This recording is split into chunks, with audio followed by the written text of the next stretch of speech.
Hello বন্ধুরা, আমি চলে এসেছি ডাক্তার দেখিয়ে। ডাক্তার তো ওষুধ দিল। আমি যেহেতু হোমিওপ্যাথির কাছে গিয়েছিলাম, অ্যালোপ্যাথি না আমার খেলে না যেন মনে বমি উঠে আসে, ওই জন্য সহ্য হয় না। ওই জন্য ভাবলাম যে হোমিওপ্যাথি যাই। তো আমাদের এখানে হোমিওপ্যাথি ওষুধ মানে একটু দামটাও বেশি নেয়। 1000 টাকা নিল আমার, 1050 মনে হয় নিল এরকম। কেন ওর বাবা তো দিল, কথা বলতে পারছি না। ওষুধ দিয়েছে, একটা খেয়েছি, আর কাল থেকে সব ওষুধ খেতে দিয়েছে। তো এসে আর ভাবলাম এবার রান্নার দিকে তো এগোতে হবে, যেহেতু এখনও অবধি রান্না হয়নি। ওই জন্য আর আমার না একটু জ্বরের মুখে তো যেন একটু চাটনি খেতে ইচ্ছা করছে বলে এইখানে টমেটো বার করে রেখেছি, আমসত্ত্ব খেজুর দিয়ে করব। মানে পেঁপে, ঝিঙে, বেগুন, কাঁচকলা দিয়ে ঝোল করব। আজকে তো বৃহস্পতিবার, ওই জন্য। আর এখানে ভাত তো হয়ে গেছে, এখানে স্টিম রাইস হয়ে গেছে, এখানে আমার ব্রাউন রাইসটা ফুটছে। আর যদি পারি তো তখন একটু ডিম এতে বসিয়ে দেবো। আর ওরও না খিদে পেয়ে গেছে বলতে গেলে, কারণ এই সময় স্কুলে একটা টিফিন হয়ে যায়, কিন্তু এই সময় না 10টায় হয়ে যায়। তো কালকে ওর বাবা ড্রাগন ফল এনেছিল, এরকম বেশ বড়ই সাইজটা। একটা ফল কেটে দিয়েছে, আধখানা দিয়েছে, আর আমার জন্যই আধখানা রেখেছে। কিন্তু আমার আর ভালো লাগছে না এখন কিছু খেতে।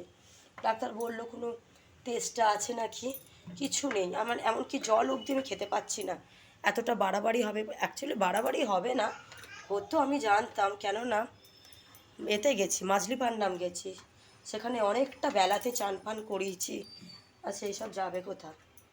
আর একসঙ্গে গ্যাস ধরে নিয়েছে। আর এবার আমার তো ডাস্ট অ্যালার্জি আছে। আর কালকে একটু পরিষ্কার করেছি, এসব পৌষ মাসের একটু ঝাড়া পোছা করেছি, ব্যাস লেগে গেছে একসঙ্গে সব। আর গলার মঙ্গলসূত্রটা না খুলে রেখেছি, সেদিন থেকে জন্মদিন বাড়ি থেকে এলাম, ওই জন্য গলাটা আমার কেমন একটা লাগছে দেখতে। পড়া হয়নি, পড়বো।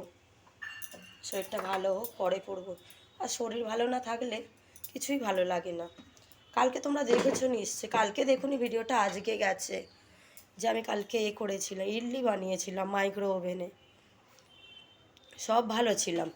এমনকি কালকে রাত্রিরে যখন আমার খুব কষ্ট হচ্ছিল, দাঁড়াও তোমাদেরকে দেখাচ্ছি, তখন আমি এই যে আমাদের এই যে ভাপুলাইজারটা আছে, এটা এখানটা দিয়েছি, জলটা ঝাড়াতে দিয়েছি। এই ভাপুলাইজারটা দিয়ে কালকে আমি এটা নিয়েছিলাম মুখে একটুখানি।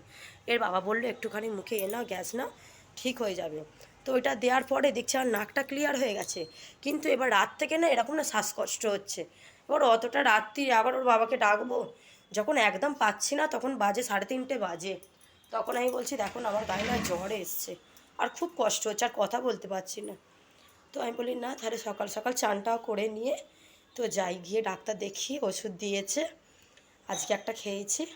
আর রাঁধতে তো ভালো না লাগলে তো রাঁধতে তো হবেই, বলো এখানে আর কে আছে, আমরাই 4জনে ছাড়া কেউ নেই, ওর বাবা, আমি আর আমার এই 2টো সন্তান। তো রান্না করব, করে শুধু খালি রান্না করলে কি কাজ শেষ? তার উপরে আবার গ্যাস মোছা, বাসন মাজা, সবই তো করতে হবে। খালি ওর বাবাকে একটা দায়িত্ব দিয়েছি যে তুমি এসে মেয়েটাকে খালি চানটা করিয়ে দাও। আর একটা ড্রাগন ফল কেটে দিয়েছি, দেখি খাচ্ছে কি না, চলো দেখবে, চলো।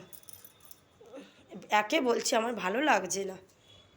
এই দেখো করছে, দেখো বন্ধুরা, এই দেখো, এই দেখো করছে, দেখো ওরা। খেয়ে নাও, তাহলে আমি আর কোনো দিন দেবো না।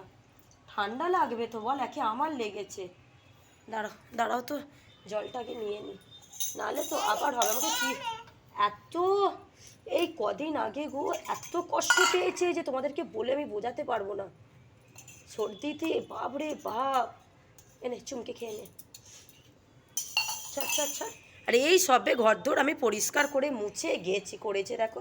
তাহলে ভিডিওটা যদি তোমাদের ভালো লাগে প্লিজ তোমরা সাবস্ক্রাইব বা লাইক করো, আর ফেসবুকেও তোমরা শেয়ার করো। আবার যদি সন্ধেবেলা যদি কিছু ভিডিও বানাই তো তাহলে তোমাদের সঙ্গে শেয়ার করো।